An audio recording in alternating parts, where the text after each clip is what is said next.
En 1912, dans les montagnes isolées des Ozarks au Missouri, une femme nommée Eliza Whitlock parvint à épouser et assassiner 7 hommes en 3 années, sans jamais éveiller le moindre soupçon des autorités locales. Au début du XXe siècle, les monts Ozarks du Missouri demeuraient un territoire rude et sauvage, où les communautés s'éparpillaient entre vallées profondes et collines boisées. L'industrialisation tardait à pénétrer ces contrées reculées, laissant les habitants dans un isolement qui pouvait durer des mois entiers durant les hivers rigoureux. Les routes n'étaient que des chemins de terre battus, souvent impraticables, et les communications entre villages se limitaient aux passages occasionnels des marchands itinérants ou aux visites dominicales des pasteurs circuit riders. Dans cette région, la mort frappait fréquemment et brutalement. Les accidents de travail dans les scieries et les mines de plomb étaient monnaie courante. Les maladies se propageaient rapidement dans les habitations mal chauffées et surpeuplées. La médecine moderne n'avait pas encore atteint ces contrées, et les quelques médecins disponibles devaient parcourir des distances considérables pour soigner leurs patients. La plupart des familles s'en remettaient aux remèdes traditionnels transmis de génération en génération ou aux soins des sages-femmes et guérisseuses locales. C'est dans ce contexte d'isolement et de précarité médicale qu'évoluait Eliza Whitlock, une femme d'apparence respectable qui se présentait comme infirmière diplômée. Grande, élégante, aux cheveux châtain clair, toujours impeccablement coiffée en chignon, elle possédait cette autorité naturelle que confère la connaissance médicale dans une région où l'ignorance sanitaire pouvait être fatale. Son regard perçant, d'un bleu glacier, inspirait à la fois confiance et respect. Elle parlait avec l'accent raffiné des grandes villes de l'Est, ce qui renforçait sa crédibilité auprès des montagnards.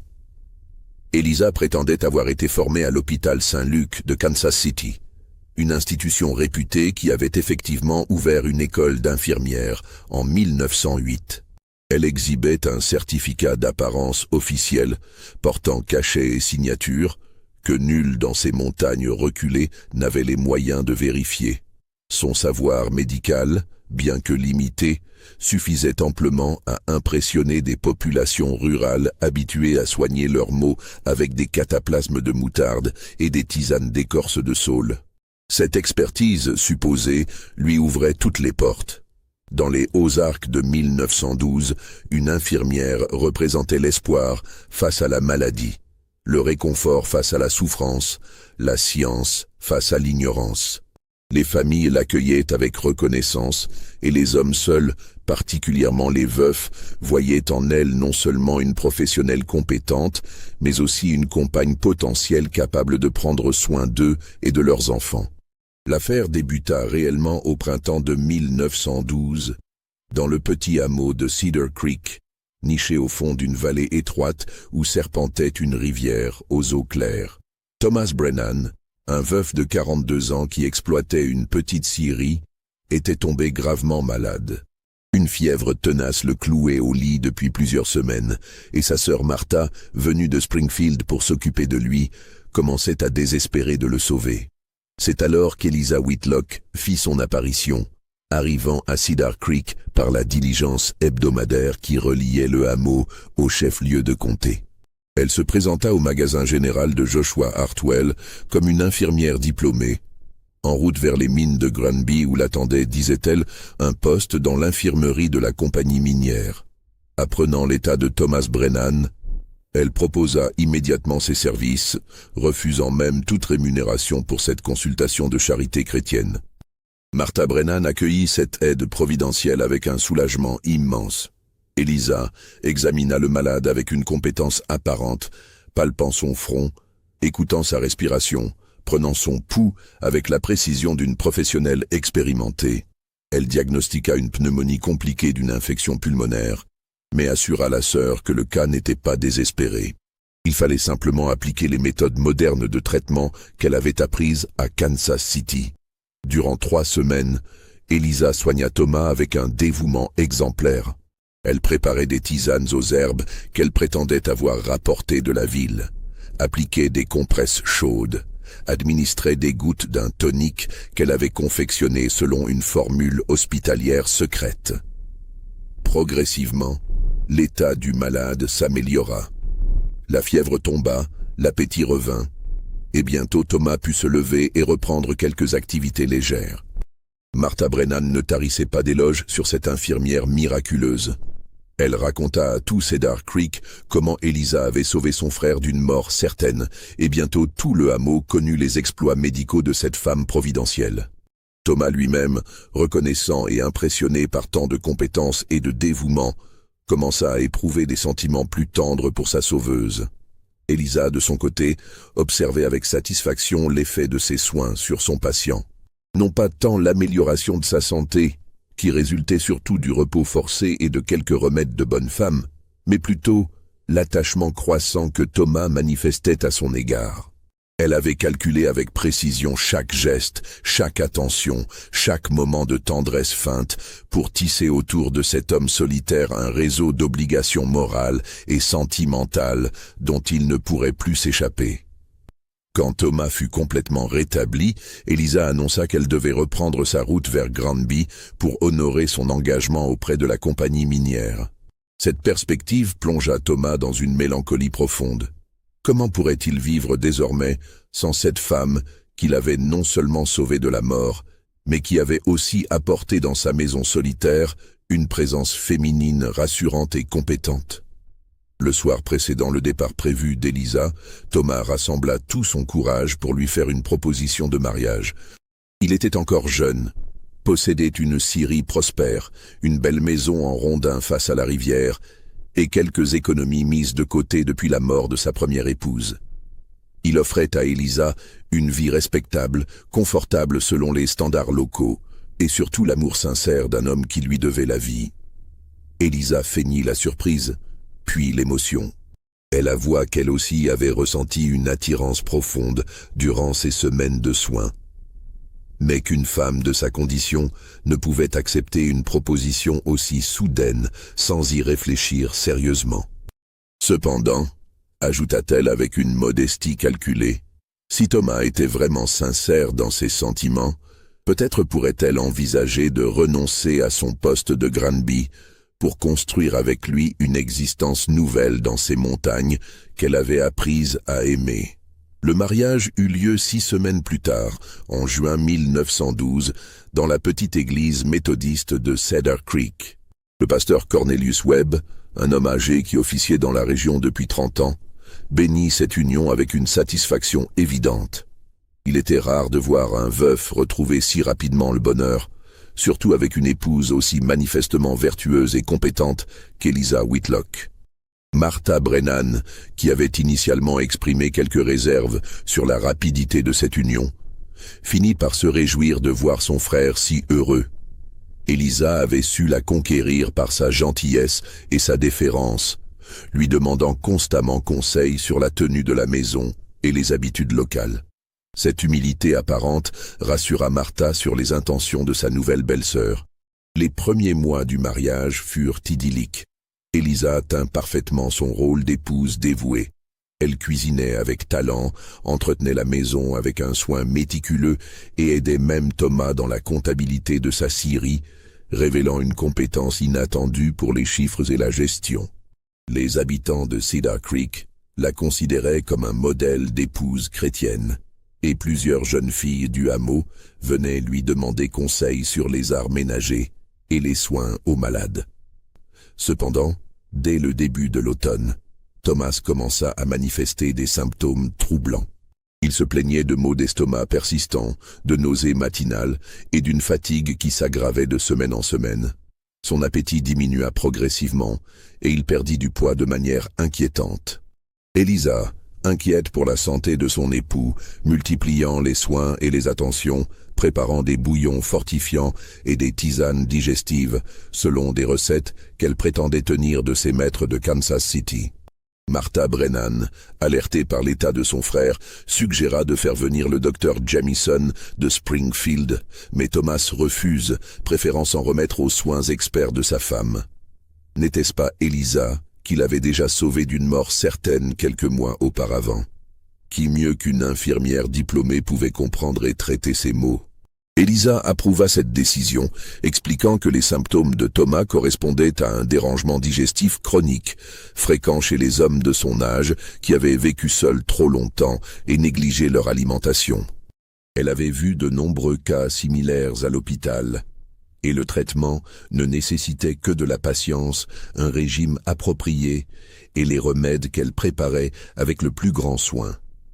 En réalité, Elisa administrait quotidiennement à son mari de petites doses d'arsenic, incorporées dans les tisanes et les bouillons qu'elle lui préparait avec tant d'amour apparent.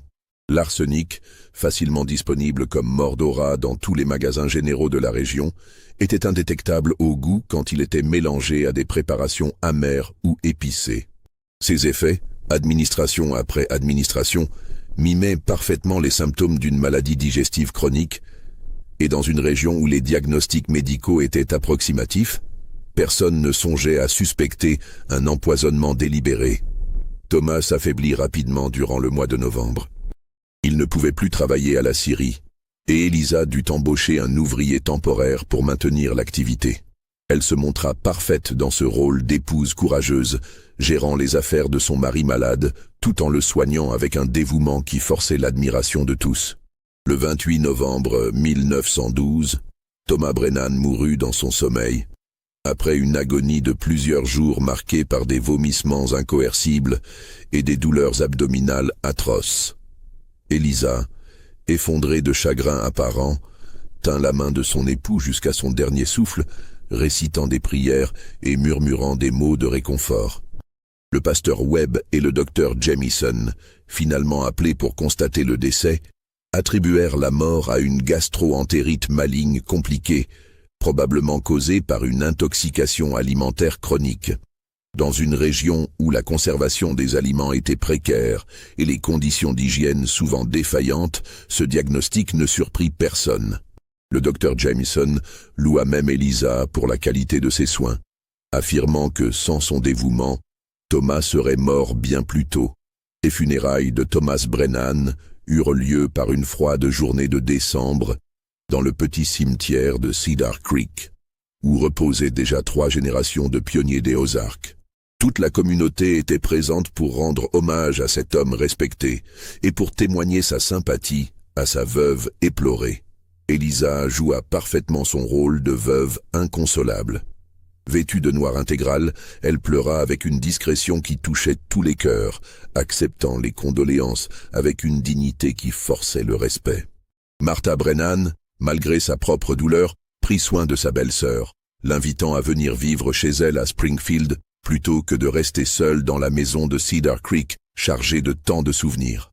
Mais Elisa refusa cette proposition avec une détermination douce mais ferme. Elle expliqua qu'elle se sentait proche de Thomas dans cette maison qu'ils avaient partagée, et qu'abandonner la Syrie serait trahir la mémoire de son époux qui avait tant travaillé pour la développer. Elle comptait continuer l'exploitation, engager un contremaître compétent et consacrer sa vie à préserver l'œuvre de son mari disparu. Cette décision impressionna favorablement la communauté de Cedar Creek. Une femme seule qui reprenait courageusement les affaires de son époux décédé. Voilà qui témoignait d'un caractère remarquable et d'un amour conjugal authentique. Durant les semaines qui suivirent, Elisa organisa la succession de Thomas avec une efficacité qui surprit même l'avoué de Springfield, chargé des formalités légales. Elle présenta tous les documents nécessaires, fit inventorier les biens avec une précision minutieuse et régla les quelques dettes en cours avec une promptitude exemplaire.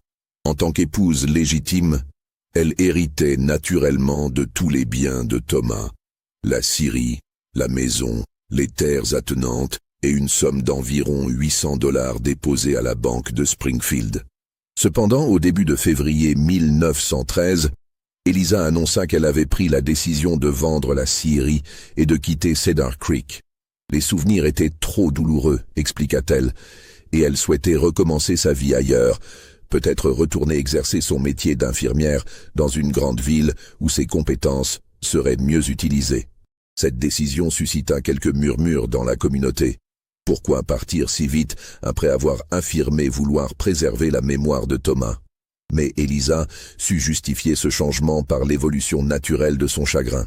Les premiers mois, elle avait cru pouvoir supporter de vivre entourée des souvenirs de son époux, mais la solitude était devenue trop pesante.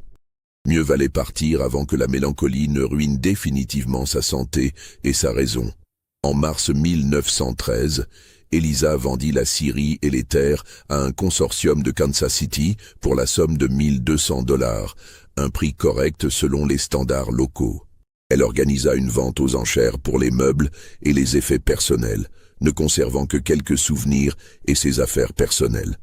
Puis, par une matinée brumeuse de la fin mars, elle quitta Cedar Creek dans la diligence de Springfield, sous les regards émus des habitants qui avaient appris à l'estimer et à la respecter.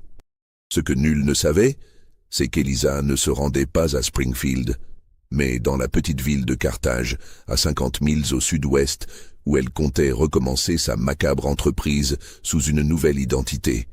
Mais à peine la diligence avait-elle disparu au tournant de la route que déjà, dans l'esprit de Martha Brennan, germaient les premiers doutes. Martha Brennan ne parvenait pas à chasser de son esprit un malaise grandissant concernant les circonstances de la mort de son frère.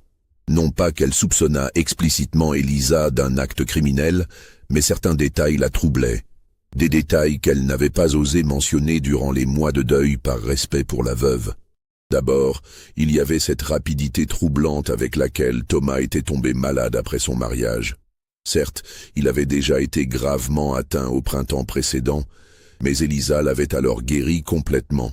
Comment expliquer qu'elle n'ait pas réussi à enrayer cette seconde maladie, pourtant apparemment moins sévère au début? Une infirmière de son niveau n'aurait-elle pas dû reconnaître les symptômes et appliquer un traitement efficace? Ensuite, Martha se rappelait les dernières visites qu'elle avait rendues à son frère durant sa maladie finale. Thomas semblait parfois confus, désorienté, comme si son esprit lui jouait des tours. Il parlait de cauchemars étranges, de sensations bizarres, de goûts métalliques persistants dans la bouche. À l'époque, Elisa avait expliqué ses symptômes par la fièvre et l'affaiblissement général, mais rétrospectivement, Martha trouvait ces manifestations inhabituelles pour une simple gastro-entérite. Il y avait aussi cette hâte d'Elisa à régler la succession et à quitter Cedar Creek. Certes, elle avait fourni des explications plausibles, mais cette efficacité dans la gestion des affaires légales contrastait étrangement avec l'image de la veuve éplorée qu'elle avait donnée lors des funérailles. Enfin, un détail apparemment insignifiant taraudait Martha. Durant les dernières semaines de la maladie de Thomas, elle avait remarqué qu'Elisa gardait constamment avec elle un petit flacon de verre brun qu'elle prétendait contenir un tonique cardiaque prescrit par un médecin de Kansas City. Mais quand Martha avait demandé à voir l'ordonnance pour éventuellement faire renouveler le médicament après la mort de Thomas, Elisa avait répondu que le papier avait été détruit accidentellement et que de toute façon, ce tonique était spécifique au cas de son mari. Poussée par ces interrogations, Martha décida au printemps 1913 de mener sa propre enquête discrète. Elle commença par se rendre à Springfield pour consulter les archives du bureau d'état civil concernant le mariage de son frère. Tout semblait en ordre, mais en discutant avec l'employé qui avait enregistré l'union, elle apprit un détail intrigant. Elisa avait présenté comme pièce d'identité un certificat de naissance établi dans le comté de Jackson, près de Kansas City, mais l'employé avait noté que le document paraissait anormalement neuf pour une femme qui prétendait avoir 32 ans. Intriguée, Martha écrivit à l'état civil du comté de Jackson pour vérifier l'existence d'une Elisa Whitlock, née en 1880. La réponse, qui arriva 6 semaines plus tard, fut troublante. Aucune Elisa Whitlock n'était enregistrée à cette date dans le comté. Il existait bien une Elisa Whitlock née en 1876, mais elle était décédée en bas âge, en 1878. Ce premier mensonge découvert, Martha poussa plus loin ses investigations. Elle écrivit à l'hôpital Saint-Luc de Kansas City pour vérifier les références professionnelles d'Elisa. La réponse fut encore plus troublante. L'école d'infirmières de l'hôpital n'avait jamais formé aucune Elisa Whitlock, Et d'ailleurs, le certificat qu'elle exhibait ne correspondait pas aux modèles officiels utilisés par l'institution. Ces découvertes plongèrent Martha dans une perplexité angoissée. Si Elisa avait menti sur son identité et ses qualifications, quel était son véritable nom? D'où venait-elle réellement? Et surtout, quelles étaient ses véritables intentions quand elle avait épousé Thomas? Déterminée à découvrir la vérité, Martha entreprit alors une démarche qui allait révéler l'ampleur horrifiante de la machination. Au cours de l'été 1913, Martha Brennan reçut une lettre inattendue qui allait donner une nouvelle dimension à ses soupçons. L'expéditeur était un certain Samuel Hutchinson, fermier près de Carthage, qui avait appris par un ami commun la mort de Thomas Brennan et les circonstances de son mariage avec une infirmière nommée Elisa. Samuel écrivait que cette histoire lui rappelait étrangement le cas de son propre frère, Benjamin Hutchinson, décédé l'année précédente dans des circonstances similaires après avoir épousé une infirmière du nom d'Elizabeth Hartwell. Cette femme était arrivée à Carthage au printemps 1911, s'était occupée de Benjamin durant une maladie, l'avait épousé durant sa convalescence, puis l'avait soigné durant une nouvelle maladie qui s'était révélée fatale à l'automne. Les ressemblances troublantes entre les deux histoires poussèrent Martha à entreprendre le voyage jusqu'à Carthage pour rencontrer Samuel Hutchinson. Ce qu'elle découvrit là-bas dépassa ses pires craintes. Benjamin Hutchinson était un veuf de 45 ans qui exploitait une ferme prospère avec l'aide de ses 2 fils adultes. En avril 1911, il était tombé malade d'une pneumonie qui avait failli l'emporter. Elizabeth Hartwell était alors apparue, se présentant comme infirmière diplômée en route vers le Texas. Elle avait soigné Benjamin avec succès, avait conquis son cœur reconnaissant, et l'avait épousé en juin 1911. Le parallèle avec l'histoire de Thomas était saisissant, jusque dans les détails les plus troublants. Comme Thomas, Benjamin était tombé malade quelques mois après son mariage, souffrant de troubles digestifs persistants qui avaient résisté aux soins pourtant experts de sa femme. Comme Thomas, il était mort dans d'atroces souffrances en novembre, officiellement d'une gastro-entérite maligne. Comme Elisa, Élisabeth avait hérité de tous les biens de son mari, avait géré la succession avec une efficacité remarquable, puis avait vendu la propriété et quitté la région au printemps suivant, prétextant que les souvenirs étaient trop douloureux. Mais Samuel Hutchinson avait conservé quelque chose qu'Elisa avait peut-être cru détruit. Une photographie prise lors du mariage de son frère, en juin 1911. Quand il montra ce cliché à Martha, celle-ci reconnut immédiatement, malgré une coiffure différente et un nom d'emprunt, les traits d'Eliza Whitlock. Les 2 complices décidèrent alors d'approfondir leur enquête commune et ce qu'ils découvrirent révéla l'existence d'un plan criminel d'une ampleur terrifiante. Martha Brennan et Samuel Hutchinson formèrent un duo d'enquêteurs improbables mais déterminés. Ils établirent leur base d'opération dans la petite pension de famille de Madame Cordelia Nash à Springfield et entreprirent de reconstituer méthodiquement les mouvements d'Eliza Whitlock depuis son apparition dans les Ozarks. Leur méthode était simple mais efficace. Ils écrivaient au bureau d'état civil de tous les comtés environnants, demandant la liste des hommes veufs décédés dans l'année suivant un remariage avec des femmes d'âge mûr venues d'ailleurs. Puis ils se rendèrent sur place pour interroger les familles et examiner les circonstances de ces décès suspects. La première découverte eut lieu dans le comté de Barry, près de Cassville. Un fermier nommé William Crawford était mort en octobre 1910, 6 mois après avoir épousé une certaine Helen Morrison, qui se prétendait institutrice venue du Kansas. Les symptômes, le déroulement de la maladie, les circonstances du mariage, tout correspondait au schéma déjà identifié. La veuve avait vendu la ferme en février 1911 et avait disparu vers le sud. Dans le comté de Stone, près de Galena, ils découvrirent le cas de Jacob Weinstein, un marchand juif qui tenait un magasin général prospère. Il était mort en septembre 1909, après avoir épousé une femme nommée Emma Goldstein, qui prétendait être sa cousine éloignée venue de Saint-Louis pour l'aider dans son commerce. Même schéma. Soins initiaux couronnés de succès, mariage rapide, nouvelle maladie mystérieuse, mort dans d'horribles souffrances, héritage empoché et disparition. Le cas le plus troublant fut découvert dans le comté de McDonald, près de Anderson. Là, un riche propriétaire terrien nommé Augustus Fleming était mort en juin 1909 après avoir épousé une certaine Virginia Mason qui se prétendait veuve d'un officier de l'armée. Mais cette fois, le fils d'Augustus, Robert Fleming, avait tenté de contester le testament.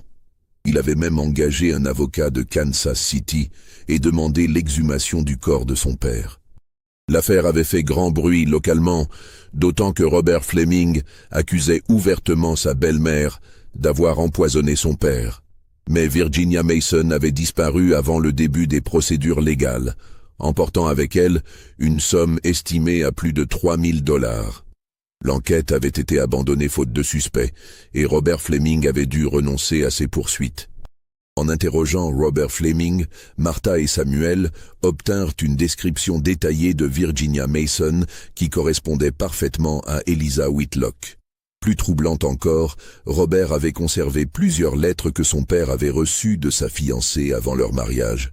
L'écriture était identique à celle d'Eliza sur les documents légaux de Cedar Creek. Au fur et à mesure de leur découverte, Martha et Samuel reconstituaient l'itinéraire sanglant d'Eliza Whitlock à travers les Ozarks.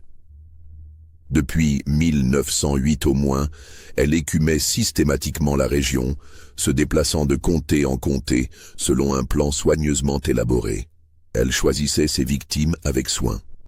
Des veuves d'âge mûr, financièrement aisés, socialement respectés, mais isolés et vulnérables.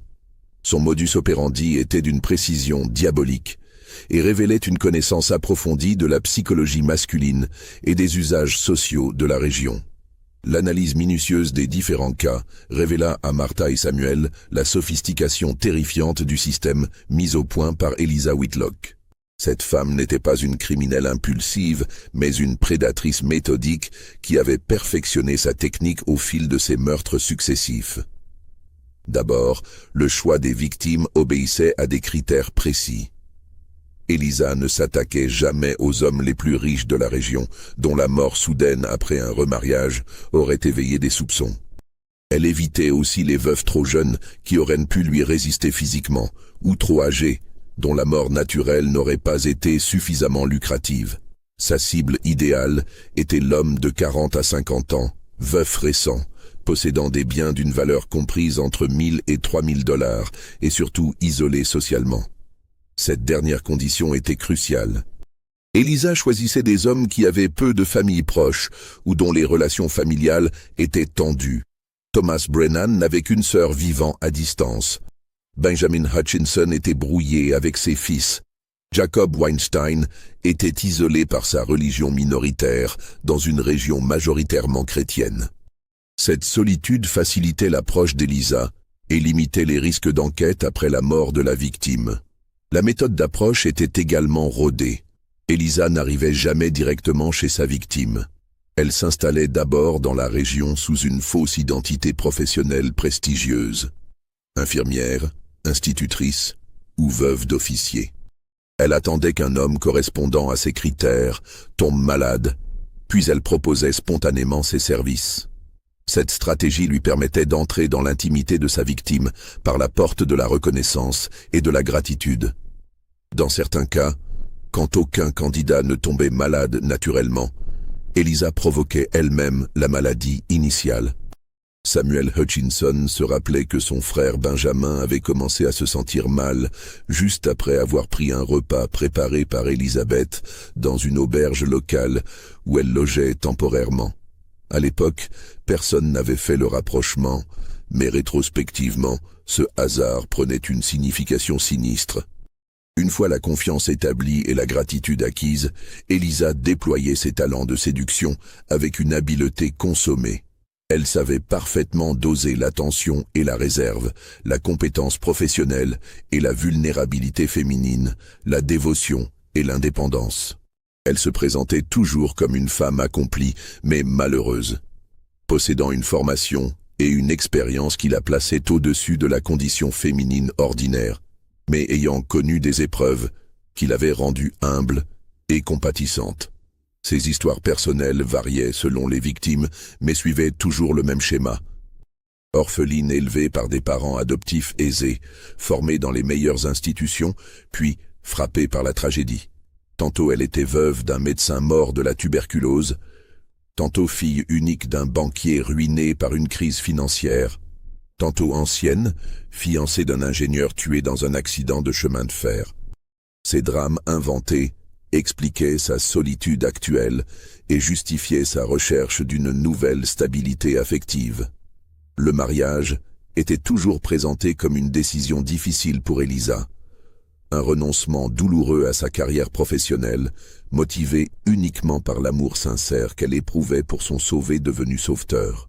Cette inversion des rôles flattait l'orgueil masculin tout en renforçant le sentiment d'obligation morale de la victime. Une fois mariée, Elisa consolidait sa position en se rendant indispensable. Elle gérait les finances du ménage avec une compétence remarquable, améliorait le confort domestique par 1000 attentions, et surtout, elle établissait sa réputation dans la communauté locale. Partout où elle passait, Elisa devenait rapidement une figure respectée, consultée par les familles pour ses conseils médicaux, admirée par les femmes pour ses talents ménagers, appréciée par les hommes pour sa conversation intelligente et sa déférence envers les usages locaux. Cette intégration sociale servait un double objectif. D'une part, elle écartait tout soupçon sur les véritables intentions d'Elisa. Comment une femme si manifestement vertueuse et compétente pourrait-elle être autre chose qu'une épouse parfaite? D'autre part, elle lui fournissait des témoins de moralité qui attesteraient plus tard de son chagrin sincère et de ses soins dévoués durant la maladie finale de son mari. L'empoisonnement lui-même était conduit avec une science diabolique qui révélait une connaissance approfondie des substances toxiques et de leurs effets. L'examen détaillé des symptômes observés chez toutes les victimes révéla à Martha et Samuel qu'Elisa maîtrisait parfaitement l'art de l'empoisonnement lent. Elle n'utilisait jamais de doses massives qui auraient provoqué une mort brutale et suspecte, mais administrait régulièrement de petites quantités de toxiques qui reproduisaient fidèlement les symptômes de maladies communes. L'arsenic était son poison de prédilection, mais elle savait le compléter par d'autres substances selon les effets recherchés. Robert Fleming se rappelait que son père se plaignait de troubles de la vision et d'étourdissement, symptômes caractéristiques d'un empoisonnement au plomb. Jacob Weinstein avait souffert de convulsions avant de mourir, ce qui pouvait indiquer l'utilisation de strychnine en complément de l'arsenic. Cette diversification témoignait d'une connaissance toxicologique qui dépassait largement celle d'une simple infirmière autodidacte. Martha et Samuel en vinrent à soupçonner qu'Elisa avait acquis ses compétences empoisonneuses auprès d'un complice médecin ou qu'elle possédait une formation pharmaceutique qu'elle dissimulait soigneusement. Les modalités d'administration révélaient également une planification minutieuse. Elisa incorporait les toxiques dans des préparations qu'elle seule confectionnait, tisanes médicinales, toniques fortifiants, potions digestives, sirops contre la toux. Elle prétendait tenir ces recettes de ses maîtres hospitaliers et leur efficacité apparente au début du traitement, due en réalité à l'arrêt temporaire de l'empoisonnement, renforçait la confiance de la victime dans les compétences de sa soigneuse. Le dosage était calculé pour provoquer une agonie de plusieurs semaines, assez longue pour écarter tout soupçon d'empoisonnement aigu, mais assez courte pour éviter qu'un médecin extérieur ne soit appelé en consultation. Elisa savait parfaitement jouer sur la mentalité des montagnards des Ozarks, qui préféraient les remèdes traditionnels aux interventions médicales coûteuses et souvent inefficaces. Durant cette phase d'empoisonnement progressif, Elisa jouait le rôle de l'épouse dévouée avec une perfection théâtrale. Elle veillait son mari jour et nuit, multipliait les soins et les attentions, consultait des livres de médecine qu'elle prétendait avoir rapportés de Kansas City, écrivait même à d'anciens collègues pour demander conseil sur des cas difficiles. Ces lettres, bien sûr, n'étaient jamais envoyées, mais plusieurs témoins les avaient vues entre ses mains, renforçant l'impression de son désespoir face à l'échec de ses traitements. Le moment de la mort était soigneusement orchestré. Elisa s'arrangeait toujours pour que son mari expire en sa présence, de préférence la nuit, dans l'intimité de leur chambre conjugale. Elle était ainsi la seule témoin des derniers instants, ce qui lui permettait de contrôler entièrement le récit des circonstances du décès. Ces témoignages étaient d'ailleurs remarquablement cohérents d'un cas à l'autre. Le mari s'était réveillé en proie à de terribles douleurs. Elle avait tenté de le soulager par tous les moyens à sa disposition, mais l'état du malade s'était aggravé brutalement, et il était mort en murmurant des mots d'amour et de reconnaissance pour les soins qu'elle lui avait prodigués. Ces récits, livrés avec une émotion apparemment sincère, renforçaient l'image d'Elisa en épouse parfaite, frappée par une tragédie imméritée. Mais c'est dans la phase post-mortem que le génie machiavélique d'Elisa se révélait dans toute son ampleur. Une fois son mari mort et enterré, Elisa déployait ses talents pour effacer méthodiquement toutes les traces de sa véritable identité, tout en consolidant son statut d'héritière légitime. Cette phase de l'opération révélait une connaissance approfondie des procédures légales et une capacité d'organisation qui dépassait largement ce qu'on pouvait attendre d'une simple aventurière. D'abord, elle s'assurait que tous les documents compromettants disparaissaient. Les faux certificats d'identité et diplômes qu'elle avait utilisés pour établir sa crédibilité étaient détruits discrètement. Les lettres qu'elle prétendait avoir reçues de sa famille ou de ses anciens collègues s'évaporaient. Même les photographies du couple étaient soigneusement récupérées chez les amis et voisins, sous prétexte qu'elle souhaitait constituer un album souvenir. Parallèlement, Elisa cultivait sa réputation de veuve exemplaire en multipliant les gestes de piété et de générosité. Elle faisait dire des messes pour le repos de l'âme de son défunt époux, contribuait généreusement aux œuvres de charité locale, aidait les familles nécessiteuses avec une discrétion qui forçait l'admiration. Ses actions d'éclat renforçaient l'image d'une femme vertueuse frappée par le malheur et écartaient définitivement tout soupçon sur ses véritables intentions. La gestion de la succession révélait des compétences juridiques et financières remarquables. Elisa connaissait parfaitement les lois sur l'héritage, les procédures d'homologation testamentaire, les modalités de transfert de propriété. Elle savait quels documents présenter, dans quel ordre, avec quelle précaution. Sa rapidité à régler les formalités légales impressionnait même les professionnels du droit, qui y voyaient la preuve de son désir de tourner rapidement une page douloureuse. En réalité, cette hâte servait un objectif précis, quitter la région avant qu'un parent éloigné ou un ami soupçonneux n'ait le temps de poser des questions embarrassantes. Elisa avait calculé qu'elle disposait d'environ 6 mois après la mort de sa victime pour liquider l'héritage et disparaître sans éveiller de soupçons durables. La vente des biens était elle aussi minutieusement préparée. Elisa ne bradait jamais les propriétés, mais négociait âprement pour obtenir le meilleur prix possible. Elle savait évaluer la valeur réelle des terres, du bétail, des équipements, et conduisait les tractations avec l'habileté d'un marchand expérimenté. Cette compétence commerciale surprenait parfois les acheteurs, mais il l'attribuait à la nécessité pour une veuve seule de défendre ses intérêts avec fermeté.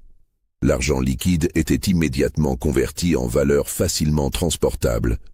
Billets de banque, pièces d'or, bijoux de valeur. Elisa évitait soigneusement d'ouvrir des comptes bancaires locaux qui auraient laissé des traces de sa présence.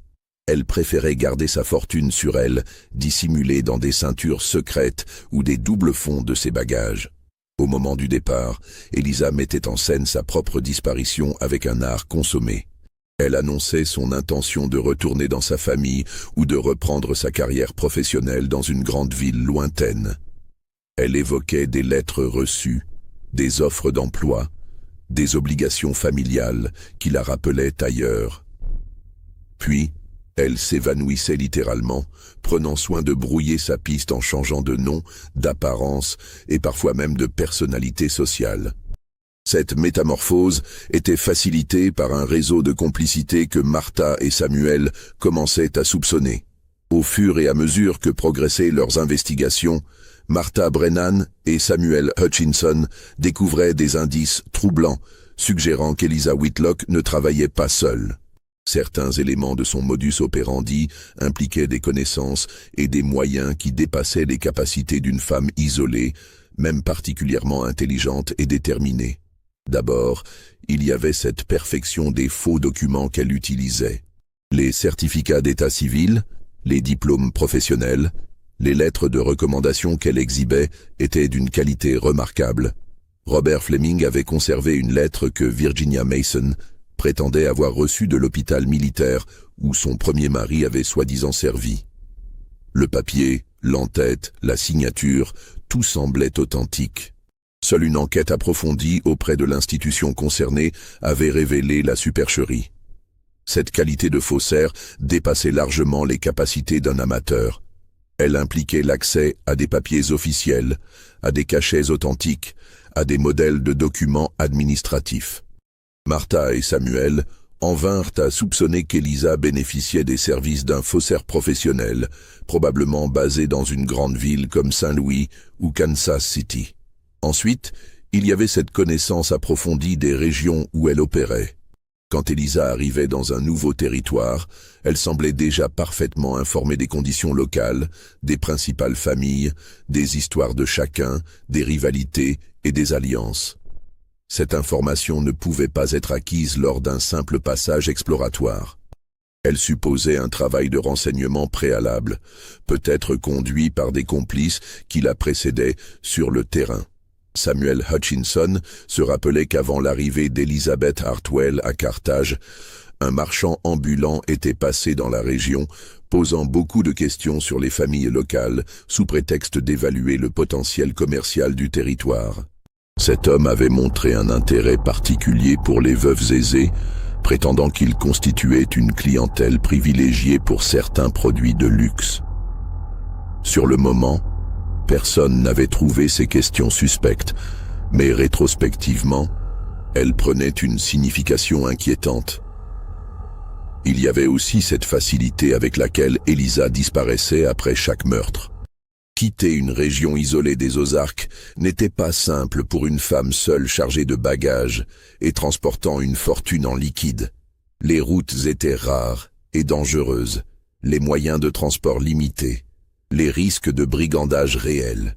Comment Elisa parvenait-elle à s'évanouir si complètement que même des enquêteurs déterminés ne retrouvaient pas sa trace? Martha découvrit un élément de réponse en interrogeant le conducteur de la diligence qui avait emmené Elisa loin de Cedar Creek. L'homme se rappelait qu'elle n'était pas descendue à Springfield comme annoncé, mais à un carrefour isolé en pleine campagne, où l'attendait un homme en costume de ville conduisant une voiture automobile. Cette voiture, luxe rare dans les Ozarks de 1913, suggérait des moyens financiers considérables et une organisation sophistiquée. Enfin, il y avait cette connaissance toxicologique qui dépassait largement celle d'une infirmière autodidacte. L'usage combiné de plusieurs poisons, le calcul précis des dosages, la connaissance des interactions médicamenteuses révélaient une expertise qui supposait une formation spécialisée ou l'assistance d'un complice médecin. Ces indices convergents amenèrent Martha et Samuel à une conclusion terrifiante. Elisa Whitlock n'était que l'exécutante d'une organisation criminelle plus vaste. L'hypothèse d'un réseau organisé prit corps quand Martha et Samuel découvrirent des similitudes troublantes dans des affaires criminelles survenues bien au-delà des Ozarks. En écrivant aux journaux des grandes villes pour signaler leur enquête, ils reçurent plusieurs réponses qui élargissaient considérablement le champ de leurs investigations. Un journaliste de Saint-Louis les informa qu'une affaire similaire avait défrayé la chronique locale en 1908. Une certaine Helen Morrison avait épousé un riche marchand allemand du quartier de Soulard, puis l'avait empoisonné 6 mois plus tard avant de disparaître avec une fortune estimée à $10,000. La description de Helen Morrison correspondait parfaitement à celle d'Elisa Whitlock, et surtout, elle utilisait les mêmes méthodes. Fausse identité d'infirmière, soins initiaux couronnés de succès, empoisonnement progressif à l'arsenic, disparition soigneusement orchestrée. Plus troublant encore, Le journaliste mentionnait que Helen Morrison était soupçonnée d'appartenir à une organisation criminelle spécialisée dans ce type d'escroquerie matrimoniale. Selon ses sources policières, cette organisation recrutait des femmes intelligentes et sans scrupules, les formait aux techniques d'empoisonnement et de manipulation psychologique, puis les déployait systématiquement dans différentes régions pour exploiter des victimes présélectionnées. Un avocat de Kansas City apporta des précisions encore plus inquiétantes. Il avait représenté la famille d'un négociant en grains empoisonnés en 1907 par sa seconde épouse, une dénommée Sarah Johnson. Cette femme avait disparu avant son procès, mais l'enquête de police avait révélé qu'elle était en contact épistolaire régulier avec un mystérieux correspondant de Chicago qui lui donnait des instructions précises sur la conduite de son entreprise. Ces lettres, saisies au domicile de Sarah Johnson, révélaient l'existence d'un véritable manuel opératoire pour l'empoisonnement matrimonial. Le correspondant expliquait comment choisir les victimes, comment établir sa crédibilité, comment doser les poisons, comment gérer l'héritage, comment disparaître sans laisser de traces. Il fournissait même des modèles de faux documents et des adresses de complices dans différentes villes. Fort de ces informations, Samuel Hutchinson prit l'initiative d'écrire directement à la police de Chicago pour signaler l'affaire Eliza Whitlock. La réponse, qui arriva en octobre 1913, confirma leurs pires craintes. Le détective James McAllister, de la brigade criminelle de Chicago, leur apprit que sa ville servait effectivement de base arrière à une organisation spécialisée dans les meurtres matrimoniaux. Cette organisation, dirigée par un certain Herman Kellner, ancien pharmacien radié de la profession pour trafic de stupéfiants, recrutait des femmes dans les quartiers miséreux de la ville, les formait pendant plusieurs mois, puis les envoyait opérer dans les régions rurales de tout le Midwest. Le système était d'une efficacité redoutable. Kellner avait établi un réseau de correspondants dans des dizaines de villes, chargés de repérer les victimes potentielles et de préparer le terrain. Il possédait un atelier de faussaires, capable de produire tous les documents nécessaires aux fausses identités. Il avait même corrompu des employés de plusieurs bureaux d'état civil pour faciliter l'enregistrement de mariages frauduleux. Les profits étaient considérables. Selon les estimations de la police de Chicago, l'organisation avait déjà fait plus de 50 victimes depuis 1905, détournant au total plus de 200 000 $. Une partie de cet argent servait à financer l'expansion du réseau. Mais Kellner et ses principales collaboratrices s'étaient constituées des fortunes personnelles considérables. Mais la révélation la plus choquante concernait l'identité véritable d'Eliza Whitlock. Le détective McAllister révéla à Martha et Samuel que la femme qu'ils connaissaient sous le nom d'Eliza Whitlock s'appelait en réalité Anna Kowalski. Née en 1882 dans les quartiers pauvres de Chicago, elle était la fille d'un ouvrier sidérurgiste polonais mort dans un accident industriel quand elle avait 12 ans. Devenue orpheline après la mort de sa mère emportée par la tuberculose 2 ans plus tard, Anna avait survécu dans les rues de Chicago en multipliant les petits expédients. Vol à l'étalage, mendicité déguisée, escroquerie mineure. Sa beauté précoce et son intelligence remarquable lui avaient permis d'éviter les pires dérives. Mais elle avait acquis très jeune une connaissance intime de la misère urbaine et des moyens de s'en extraire. À 18 ans, Anna avait rencontré Herman Kellner dans des circonstances que la police n'avait jamais complètement élucidées. Kellner, qui cherchait à diversifier ses activités criminelles au-delà du simple trafic de drogue, avait été frappé par l'intelligence et les capacités de manipulation de cette jeune femme. Il l'avait prise sous sa protection, lui avait enseigné les bases de la pharmacologie toxicologique et l'avait formée aux techniques de séduction et d'escroquerie matrimoniale. Anna s'était révélée un élève exceptionnel. Elle possédait une mémoire prodigieuse qui lui permettait de retenir parfaitement les histoires personnelles qu'elle inventait. Elle savait moduler son accent et son vocabulaire selon les milieux qu'elle infiltrait. Surtout, elle manifestait une absence totale d'empathie qui lui permettait de torturer et tuer ses victimes sans manifester la moindre émotion authentique.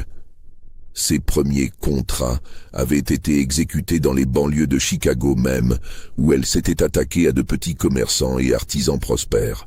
Mais Kellner avait rapidement compris que les régions rurales offraient de meilleures opportunités. Surveillance policière plus faible, population moins méfiante, communication plus difficile, possibilités de fuite plus nombreuses. Depuis 1908, Anna opérait donc exclusivement dans le Midwest rural, sous des identités successives, soigneusement construites. Eliza Whitlock n'était que la dernière d'une longue série de personnages fictifs qu'elle avait incarnés avec un talent théâtral consommé.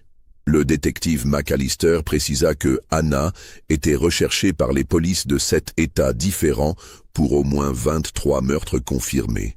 Mais elle était si habile à brouiller ses traces que jamais aucune charge n'avait pu être retenue contre elle. Chaque fois, elle disparaissait avant que les soupçons ne se cristallisent et réapparaissait des mois plus tard sous une nouvelle identité dans une région éloignée. Plus inquiétant encore, McAllister révéla que Anna n'était pas la seule opératrice de l'organisation Kellner. Au moins 6 autres femmes travaillaient selon les mêmes méthodes dans différentes régions du pays. L'organisation était devenue une véritable industrie du meurtre matrimonial, capable de frapper simultanément dans plusieurs États sans jamais laisser de preuves suffisantes pour des poursuites judiciaires efficaces. Cette révélation plongea Martha et Samuel dans un dilemme moral terrible. Armés de ces informations accablantes, Martha Brennan et Samuel Hutchinson se trouvaient confrontés à un choix dramatique. D'un côté, ils possédaient désormais la certitude morale qu'Anna Kowalski, alias Eliza Whitlock, avait assassiné leurs proches et de nombreuses autres victimes innocentes. Ils connaissaient son modus operandi, son organisation, ses complices. Ils disposaient même de témoins, de documents, de preuves matérielles qui pourraient étayer des accusations criminelles. D'un autre côté, ils réalisaient que la justice officielle était impuissante face à une organisation si bien structurée et si experte dans l'art de brouiller les pistes. Anna elle-même avait déjà disparu depuis des mois, probablement sous une nouvelle identité dans une région éloignée. Kellner et ses complices de Chicago bénéficiaient de protections politiques et policières qui les rendaient pratiquement intouchables. Les autorités locales des Ozarks n'avaient ni les moyens ni la compétence pour mener une enquête de cette ampleur. De plus, révéler publiquement leur découverte risquait d'alerter l'organisation criminelle et de compromettre définitivement toute possibilité d'arrêter Anna. Kellner et ses associés modifieraient immédiatement leurs méthodes, déplaceraient leurs opératrices, détruiraient les preuves compromettantes. L'effet de surprise, leur seule arme réelle, serait perdue à jamais. Martha était déchirée entre son désir de justice pour son frère assassiné et la crainte de voir d'autres innocents tomber victimes d'Anna si elle continuait à opérer en liberté.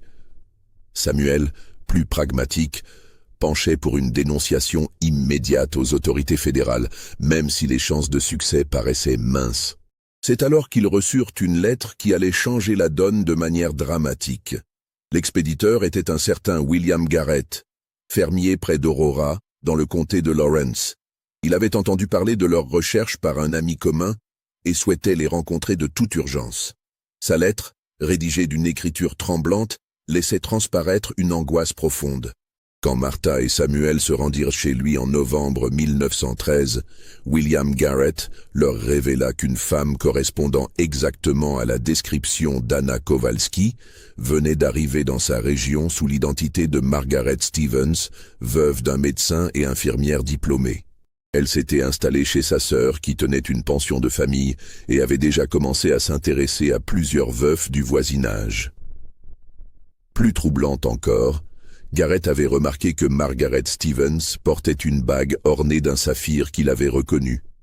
C'était le bijou que sa défunte belle-sœur, épouse de son frère décédé l'année précédente dans des circonstances mystérieuses, portait toujours.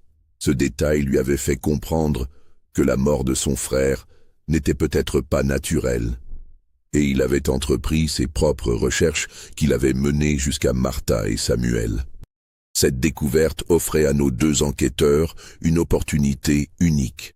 Anna était enfin à leur portée, et elle ne se doutait pas qu'elle était identifiée.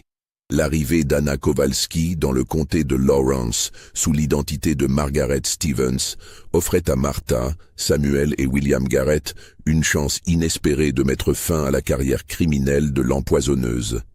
Pour la première fois depuis le début de leur enquête, ils avaient l'avantage de la connaissance et de la surprise. Cependant, ils réalisaient que leur marge de manœuvre était extrêmement réduite. Anna était d'une prudence extrême et d'une intelligence remarquable. Au moindre signe de suspicion, elle disparaîtrait immédiatement, et ils ne retrouveraient jamais une occasion similaire. Il fallait agir avec une précision chirurgicale, sans éveiller ses soupçons, tout en rassemblant des preuves suffisantes pour la confondre définitivement. Leur plan fut élaboré avec un soin minutieux. William Garrett continuerait à jouer le rôle du fermier naïf, se renseignant discrètement sur Margaret Stevens auprès de sa sœur et des autres habitants de la pension. Martha et Samuel s'installeraient dans la région sous de fausses identités, se faisant passer pour un couple de marchands itinérants en prospection commerciale. Leur objectif était double. D'une part, surveiller Anna pour identifier sa prochaine victime et l'empêcher de commettre un nouveau meurtre. D'autre part, la pousser à révéler sa véritable identité en créant des situations où elle devrait faire appel à ses connaissances criminelles ou contacter ses complices. La première phase de leur plan se déroula parfaitement. En s'installant à l'auberge du village voisin, Martha et Samuel purent observer Anna sans être remarqués. Ils confirmèrent rapidement qu'elle avait jeté son dévolu sur un fermier aisé nommé Jeremiah Foster, veuf récent père de 2 jeunes enfants. Anna avait déjà établi le contact en proposant ses services d'infirmière pour soigner une bronchite de Foster, et celui-ci manifestait déjà une gratitude et une attirance évidente. Mais c'est en tentant de mettre en œuvre la seconde phase de leur plan qu'ils découvrirent à quel point Anna était dangereuse. Samuel avait décidé de se faire passer pour un représentant en produits pharmaceutiques de Saint-Louis, espérant qu'Anna révélerait ses connaissances toxicologiques en discutant avec lui. Il se présenta donc à la pension où elle logeait, exhibant une mallette remplie de flacons et de poudres diverses et proposant ses services aux familles de la région. Anna accueillit cette initiative avec un intérêt poli mais mesuré. Elle examina quelques-uns des produits proposés, posa des questions techniques pertinentes qui révélaient effectivement une connaissance approfondie de la pharmacologie, mais sans jamais manifester un intérêt suspect pour les substances toxiques. Cependant, Samuel commit l'erreur de mentionner qu'il avait entendu parler d'une infirmière remarquablement compétente qui avait soigné plusieurs familles dans la région des Ozarks. Cette allusion apparemment innocente fit naître dans les yeux d'Anna une lueur de suspicion qui alerta immédiatement Samuel sur le danger. Cette lueur de suspicion dans les yeux d'Anna révéla à Samuel qu'il venait de commettre une erreur potentiellement fatale. Cette nuit-là, Anna Kowalski ne dormit pas. L'apparition de ce prétendu représentant pharmaceutique qui posait des questions sur les infirmières des Ozarks éveillait en elle tous les instincts de survie développés durant ses années de vie criminelle. Trop de coïncidences s'accumulaient, l'arrivée simultanée de ces marchands itinérants, les questions apparemment innocentes mais précises, le regard trop attentif de la femme qui l'accompagnait. Dès l'aube, elle entreprit sa propre enquête discrète. En questionnant habilement l'aubergiste du village voisin, elle apprit que le couple de marchands était arrivé juste après elle, qu'il posait beaucoup de questions sur les familles locales, et surtout qu'il semblait particulièrement intéressé par les veufs de la région. Ces informations confirmèrent ses soupçons. Elle était surveillée, probablement par des proches de ses anciennes victimes. Anna réalisa immédiatement qu'elle se trouvait dans la situation la plus dangereuse de toute sa carrière criminelle. Pour la première fois, ses poursuivants avaient réussi à la localiser avant qu'elle ne frappe. Ils connaissaient probablement ses méthodes, son organisation, peut-être même sa véritable identité. La moindre erreur de sa part pourrait lui être fatale.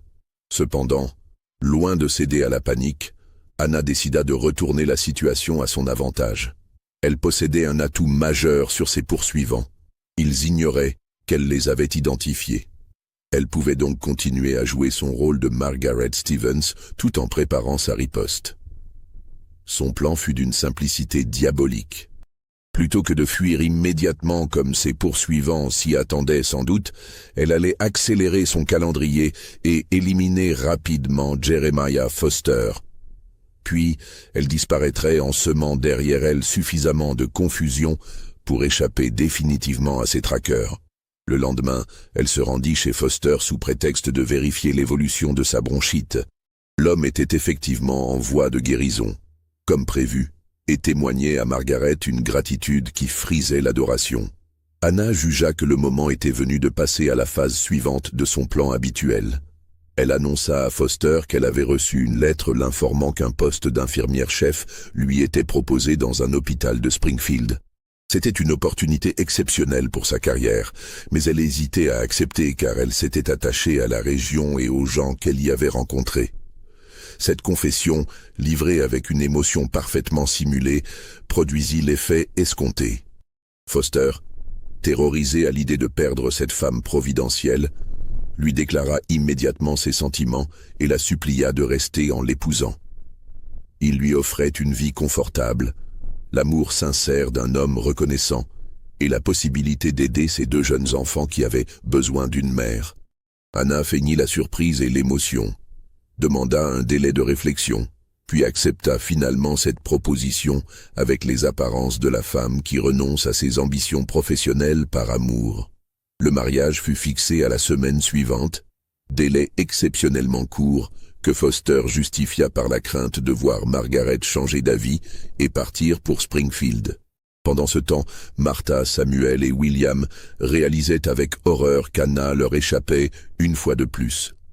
Quand Martha apprit par William Garrett que Margaret Stevens allait épouser Jeremiah Foster dans quelques jours, elle comprit immédiatement qu'Anna avait percé leur surveillance et accéléré son plan pour leur échapper.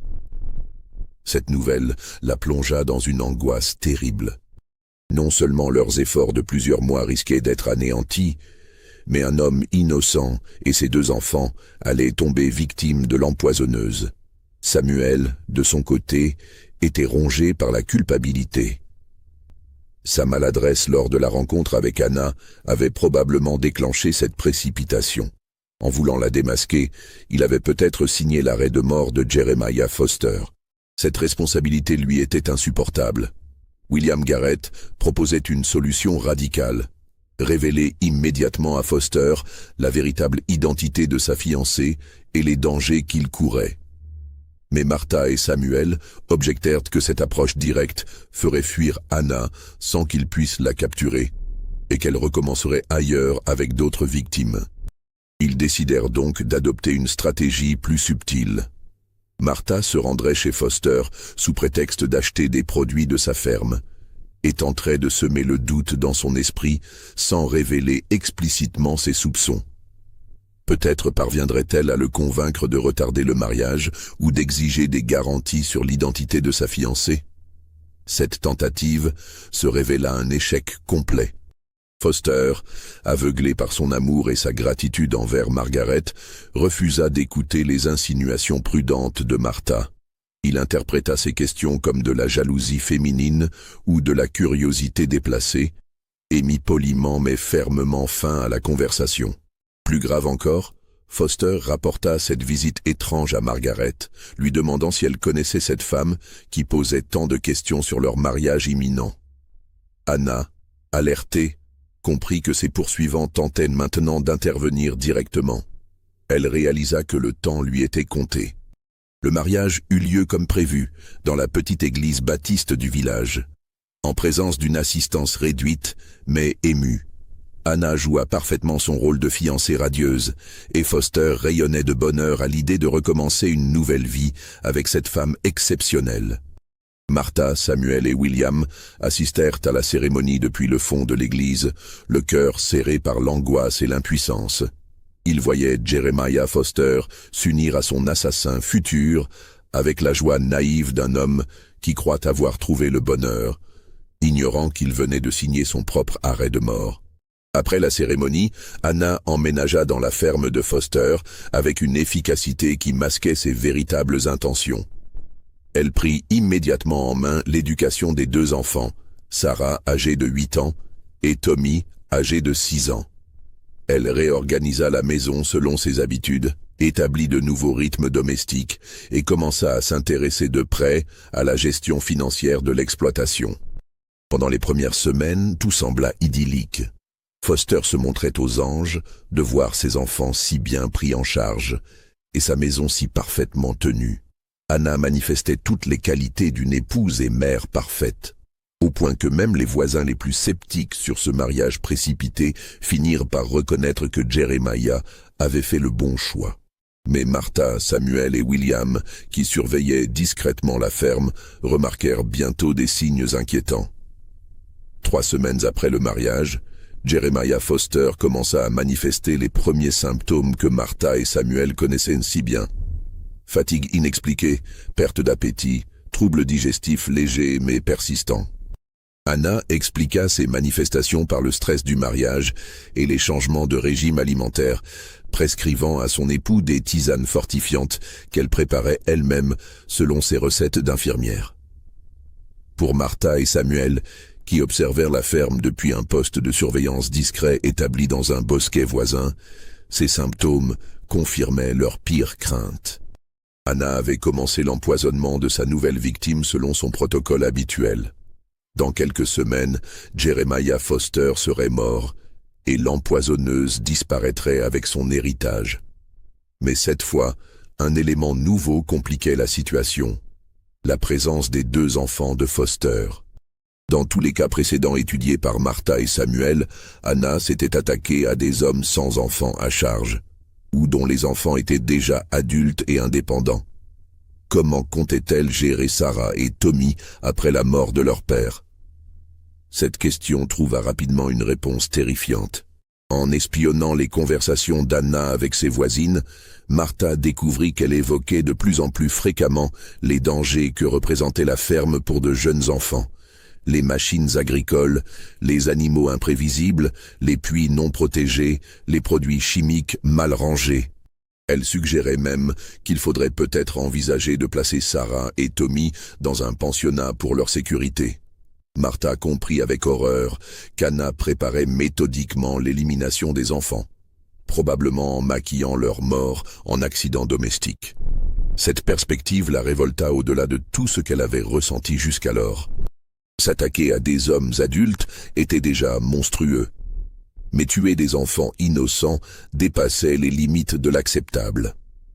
Samuel et William partagèrent immédiatement son indignation. Tous 3 réalisèrent qu'ils ne pouvaient plus se contenter d'observer et de rassembler des preuves. Il fallait agir immédiatement pour sauver Foster et ses enfants, même si cela devait compromettre leur chance d'arrêter définitivement Anna. Ils décidèrent de révéler toute la vérité à Foster, en espérant que la révélation de l'identité criminelle de sa femme et des dangers qu'elle représentait pour ses enfants le convaincrait de la faire arrêter. Cette démarche était risquée. Foster pouvait refuser de les croire, alerter Anna, ou même les dénoncer aux autorités comme des perturbateurs mentalement dérangés. C'est donc avec une appréhension extrême qu'ils se rendirent à la ferme par une soirée brumeuse de décembre 1913. Le soir du 15 décembre 1913, Martha Brennan, Samuel Hutchinson et William Garrett se présentèrent à la ferme de Jeremiah Foster avec la ferme intention de lui révéler toute la vérité sur l'identité et les crimes de sa femme. Ils avaient choisi un moment où Anna était absente, partie rendre visite à une voisine malade selon ses dires. Foster les accueillit avec surprise mais courtoisie, se demandant ce qui amenait ces 3 personnes qu'il connaissait à peine à venir le voir si tard dans la soirée. Son état physique confirma les craintes de ses visiteurs. Il avait visiblement perdu du poids. Son teint était cireux et il semblait fatigué malgré l'heure précoce. Martha prit la parole la première, expliquant avec précaution qu'ils avaient des révélations importantes à lui faire concernant sa femme. Elle commença par raconter la mort suspecte de son frère Thomas, les circonstances troublantes de son mariage avec Eliza Whitlock, les similitudes avec d'autres cas qu'ils avaient découverts. Au fur et à mesure du récit, le visage de Foster se décomposa. L'histoire que lui racontait Martha ressemblait trait pour trait à sa propre expérience. L'apparition providentielle de l'infirmière, les soins couronnés de succès, le mariage précipité, puis cette maladie mystérieuse qui le rongeait depuis quelques semaines. Samuel prit le relais pour exposer leur découverte sur l'organisation criminelle dirigée par Hermann Kellner, l'identité véritable d'Anna Kowalski, le nombre effarant de ses victimes dans tout le Midwest. Il présenta les témoignages recueillis, les descriptions concordantes, les preuves matérielles qu'ils avaient rassemblées. William Garrett apporta la touche finale en révélant que Margaret Stevens portait la bague de sa belle-sœur décédée, preuve tangible qu'elle était bien l'empoisonneuse qu'il recherchait. Foster écouta ce récit avec une incrédulité grandissante, puis avec une horreur qui se peignait sur ses traits. Progressivement, tous les détails troublants qu'il avait préféré ignorer prenaient un sens sinistre. Les questions précises de Margaret sur ses finances, son empressement à gérer les papiers de la ferme, ses tisanes aux goûts étranges, ses allusions répétées au danger que représentait l'exploitation pour ses enfants. Mais c'est quand Martha évoqua le sort probable réservé à Sarah et Tommy que Foster bascula définitivement. L'idée que cette femme qu'il avait épousée puisse s'attaquer à ses enfants le plongea dans une rage froide qui balaya ses derniers doutes. Il avoua alors à ses visiteurs qu'il avait lui-même commencé à soupçonner quelque chose. Plusieurs détails l'avaient intrigué. Les connaissances médicales, parfois approximatives de sa femme, malgré ses prétentions professionnelles, ses réactions étranges quand il évoquait son passé, sa nervosité inexpliquée depuis quelques jours. Foster remercia ses visiteurs de l'avoir alerté et leur demanda leur aide pour confondre définitivement Anna. Il était prêt à jouer le rôle de l'époux qui s'affaiblit progressivement, mais en réalité, il cesserait de consommer les tisanes et préparations de sa femme. Parallèlement, il contacterait discrètement les autorités fédérales pour organiser l'arrestation de l'empoisonneuse. Mais quand Anna rentra de sa visite nocturne une heure plus tard, son comportement révéla qu'elle aussi avait des soupçons. Quand Anna pénétra dans la cuisine de la ferme ce soir-là, elle remarqua immédiatement plusieurs détails troublants. Les chaises déplacées autour de la table, l'odeur de tabac étranger qui flottait dans l'air et surtout l'expression tendue sur le visage de Jeremiah qui tentait de paraître naturel. Son instinct de survie, aiguisé par des années de vie criminelle, lui souffla immédiatement qu'elle était en danger. Sans rien laisser paraître de ses soupçons, elle joua parfaitement son rôle d'épouse inquiète, s'enquérant de la santé de Jeremiah et proposant de lui préparer une tisane pour l'aider à dormir. La réaction de Foster confirma ses craintes. Pour la première fois depuis le début de sa maladie, il refusa poliment sa tisane, prétextant qu'il se sentait mieux et préférait prendre un simple verre d'eau. Cette rupture dans la routine établie révéla à Anna que son mari connaissait maintenant la vérité sur ses agissements. Sans perdre une seconde, Anna mit en œuvre son plan d'urgence qu'elle avait toujours gardé en réserve pour ce type de situation. Elle monta dans leur chambre sous prétexte de se préparer pour la nuit, mais en réalité pour récupérer l'argent liquide et les bijoux qu'elle gardait toujours dissimulés dans une cache secrète de ses bagages. Cependant, elle réalisa rapidement qu'une fuite immédiate était impossible. La ferme était isolée, elle ne disposait d'aucun moyen de transport et ses poursuivants surveillaient probablement les alentours. Elle devait gagner du temps et créer une diversion pour s'échapper. C'est alors qu'Anna prit la décision la plus monstrueuse de toute sa carrière criminelle. Si elle ne pouvait pas fuir discrètement, elle éliminerait tous les témoins et maquillerait sa disparition en tragédie familiale. Elle empoisonnerait Jeremiah et ses enfants avec une dose massive d'arsenic, mettrait le feu à la ferme pour détruire les preuves, puis s'enfuirait dans la confusion. Elle redescendit à la cuisine avec un sourire paisible, proposant à Jeremiah de préparer un chocolat chaud pour les enfants qui avaient eu du mal à s'endormir à cause du vent. Foster, ne soupçonnant pas les intentions homicides de sa femme, accepta cette attention maternelle. Anna prépara effectivement du chocolat pour Sarah et Tommy, mais y incorpora une dose d'arsenic suffisante pour les tuer en quelques heures. Pour Pour Jeremiah, elle versa discrètement le poison dans un verre de lait qu'elle lui apporta, en expliquant que cela l'aiderait à digérer. Mais au moment où la famille s'apprêtait à consommer ces breuvages mortels, la porte de la ferme s'ouvrit brutalement. Martha, Samuel et William, qui surveillaient la ferme depuis leur départ, avaient remarqué la nervosité d'Anna à son retour et compris qu'elle avait deviné la vérité. Craignant qu'elle ne tente quelque chose de désespéré, ils avaient décidé de rester dans les parages pour protéger Foster et ses enfants. Quand ils virent Anna préparer les boissons et la famille s'apprêter à les consommer, Martha comprit instinctivement le danger. Sans hésiter, elle poussa brutalement la porte de la ferme et cria à Foster de ne rien boire. Cette irruption soudaine révéla définitivement la véritable nature d'Anna. Abandonnant toute comédie, elle se rua vers la cuisine où elle avait caché un revolver, bien décidée à éliminer tous les témoins de ses crimes. Mais Samuel et William étaient déjà dans la maison. Une lutte féroce s'engagea, durant laquelle Anna manifesta une violence et une force surprenantes pour une femme de sa corpulence. Elle parvint à blesser William d'un coup de couteau à l'épaule, avant d'être finalement maîtrisée par Samuel. Pendant ce temps, Martha avait évacué les enfants terrifiés et appelé Foster à témoigner contre sa femme. L'homme, encore sous le choc de découvrir l'ampleur de la trahison dont il avait été victime, confirmait que Anna avait bien tenté de l'empoisonner lui et ses enfants. L'analyse des boissons préparées par Anna révéla effectivement la présence d'arsenic en quantité mortelle. Cette preuve matérielle, ajoutée aux témoignages et aux documents rassemblés par Martha et Samuel, constituait enfin un dossier d'accusation suffisant pour confondre définitivement l'empoisonneuse. Anna Kowalski fut arrêtée et transférée dans la prison du comté en attendant son jugement pour tentative de meurtre sur Jeremiah Foster et ses enfants. Parallèlement, les autorités fédérales lancèrent une vaste opération pour démanteler l'organisation de Herman Kellner et arrêter les autres empoisonneuses qui opéraient dans le Midwest. Mais l'affaire Eliza Whitlock réservait encore une dernière surprise. Le procès d'Anna Kowalski s'ouvrit au printemps 1914 devant la cour criminelle du comté de Lawrence. L'accusé, qui avait retrouvé sa véritable identité, était poursuivi pour tentative de meurtre sur Jeremiah Foster et ses enfants, ainsi que pour plusieurs chefs d'accusation liés à ses crimes antérieurs dans les Ozarks.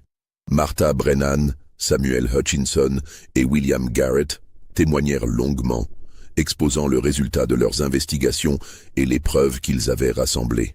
Leurs témoignages, corroborés par ceux de nombreux habitants des régions où avait sévi Anna, dressèrent le portrait accablant d'une criminelle d'une froideur et d'une cruauté exceptionnelle. Jeremiah Foster livra un témoignage particulièrement émouvant, racontant comment cette femme avait abusé de sa confiance, manipulé ses sentiments et tenté d'assassiner ses enfants innocents. Les jurés, tous des hommes de la région qui pouvaient s'identifier à cette victime, écoutèrent son récit avec une indignation visible. Cependant, la défense d'Anna, assurée par un avocat habile envoyé par l'organisation Kellner, parvint à semer le doute sur plusieurs éléments du dossier. Elle contesta l'identité réelle de l'accusé, suggéra que les témoignages étaient le fruit d'un complot. Et surtout, elle exploita habilement le fait que la plupart des crimes reprochés à Anna ne pouvaient pas être formellement prouvés. En effet, les corps des victimes présumées avaient été enterrés depuis longtemps, et les exhumations ordonnées par la justice ne révélèrent que des traces d'arsenic insuffisantes pour établir un empoisonnement avec certitude. Les faux papiers d'identité avaient disparu, les témoins étaient parfois imprécis dans leurs souvenirs, et l'organisation criminelle avait effacé la plupart des preuves compromettantes. Au final, Anna ne fut condamnée que pour tentative d'empoisonnement sur la famille Foster, les autres chefs d'accusation étant abandonnés faute de preuves suffisantes.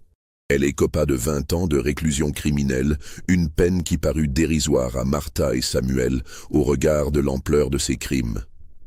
Plus grave encore, Herman Kellner et la plupart de ses complices échappèrent aux poursuites grâce à leur protection politique et à la destruction systématique des preuves. L'organisation criminelle se contenta de modifier ses méthodes et de déplacer ses activités vers d'autres régions moins surveillées.